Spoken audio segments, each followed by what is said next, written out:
ஒன்னு ரெண்டு பணக்காரன் பண்ற பயங்கரமான தப்பு, அந்த கண்ணியமான ஏழைகளை கை நீட்டு வச்சிடறாங்க. டோக்கன் கொடுத்து வீட்டுக்கு வா, நல்ல நல்ல பொம்பளைங்கெல்லாம் தெருவுல வந்துருங்க. அந்த பாவம்லாம் சும்மா விடாது. ஏன்னா இது மார்க்கம் இல்ல, இது மார்க்கம் இல்ல. அப்படி எவன் செஞ்சாலும் சரி, வீடியோ லைவ்ல போயிட்டு இருக்கு, எவன் செஞ்சாலும் அல்லாட்ட பதில் சொல்லணும். ஏன்னா நல்ல குடும்பத்து பெண்களை கூட தெருவுக்கு வர வச்ச பாவிகள் இவனுங்க. அவன் அவ்வளவு பெரிய பணக்காரன் தானே, நான் சொல்ல அவன் நல்ல பிச்சைக்காரன். கரெக்டா? அல்லாஹ் சொல்றான், நான் ஒருத்தன் தான் பணக்காரன், நீ பிச்சைக்காரன். அல்லாஹுல் கனியும், எவ்வளவு பெரிய பணக்காரனா இருக்கட்டுங்க, அவனை விட ஒரு பணக்காரன் இருப்பான். அவன்கிட்ட இவன் சொல்லுங்க என்னது அடக்க வேணும்.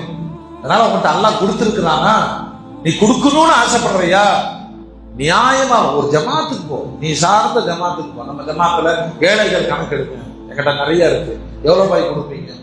ஒரு குடும்பத்துக்கு 10,000 ரூபாய் கொடுக்கலாம்னு இருக்கிறேன். அல்ஹம்துலில்லாஹ், அந்த ஜமாத்துல முறையா கணக்கெடுங்க, கண்ணியமா அவர்கள் இடத்திற்கு கொண்டு போய் சேர்த்து விடுங்கள். என்னங்க என்ன சாதிக்க போறோம்? யாரா வீட்டுக்கு போறோம், அஸ்ஸலாமு அலைக்கும், எல்லாம் நல்லா இருக்கீங்களா, அல்ஹம்துலில்லாஹ், பெருநாக்கு வச்சுக்கீங்க, வந்துட்டே அந்த பொம்பளைகள் எல்லாம் ரோட்டுக்கு வர வச்சு கியூ போட்டு பிச்சைக்காரங்களை ஆக்கி அவங்கள்ட்ட கொஞ்ச நஞ்சம் இருந்த கூச்சமும் போயிருது. ஏழைகள் முடிவு செய்யறாங்க, போய் கேட்டாதான் தருவாங்க. அல்லாஹ் இந்த உம்மத்தை மன்னிப்பானாக. உலகத்திலேயே அதிகமா கொடுக்கிற சமுதாயம் நம்ம சமுதாயம். நீங்க கணக்கு போட்டு பொருளாதாரத்தினுடைய இந்த ரொட்டேஷனை பார்த்தீங்கன்னா கணக்கே பார்க்க முடியாது. வருஷம் முழுவதும் யாசகர்களுக்கு கொடுக்கிறவங்க இருக்கிறாங்க இல்லையா? வாரம் ஜும்மாவுக்கு சாப்பாடு வாங்கி கொடுக்கிறவங்க இருக்கிறாங்க.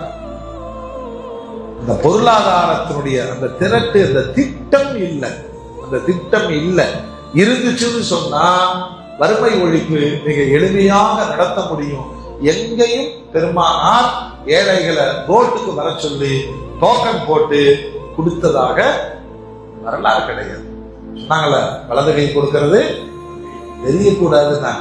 ஆனா விளம்பரம் மனசு விரும்பும், நான் கொடுக்கிறேன்னு தெரியும். அப்படி ஒருத்தன் சமூகத்தை கெடுத்துட்டானா எல்லா பணக்காரனும் விருப்பம் தர்றான். சரி, அப்படியாவது திருப்தியா கொடுக்கறானான்னு சொன்னா ஈரோட்டுக்கு போனா ஒரு சேலை 75 ரூபாய்